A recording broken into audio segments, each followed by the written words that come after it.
through sexual violence or other forms of violence, women and children are the greatest sufferers, as well as being the most vulnerable. Conflicts within and between countries flash in and out of our 24-hour news. Highly disturbing and thrusting pictures are constantly in front of us, but once out of the instant news system, are so easily forgotten. How often do we get reports from countries which have supposedly settled conflict, but show success in rebuilding?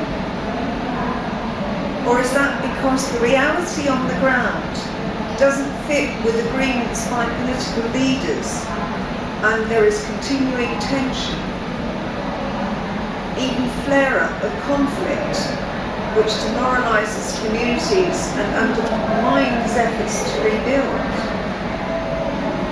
Or state protection becomes a source of conflict, of violence?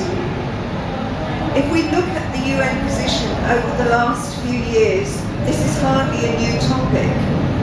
Silvana referred to the numbers of times that we have discussed this. Over the years since 2000, when we had Resolution 1325, we have seen Resolution 1820 in 2008, 2 resolutions in 2009, Resolution 1960 in 2010, and 2 resolutions in 2013, including one specifically on sexual violence. A lot of rhetoric and apparent agreement by many states on all matters of violence against women, specifically sexual violence, rape, as well as recognising that women should be part of peace building and conflict resolution. It's therefore very appropriate that the tag chosen for this event is Time to Act, and that is what needs to be done. Stop talking, take action now. So we would suggest that coming from this session, we consider the following messages.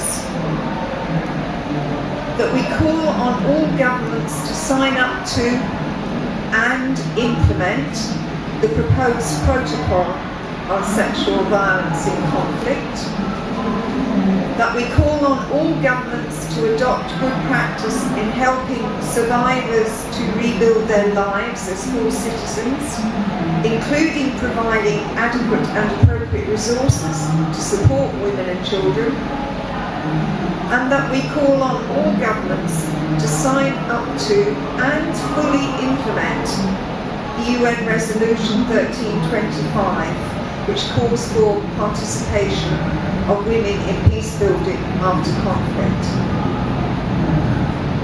What are your views?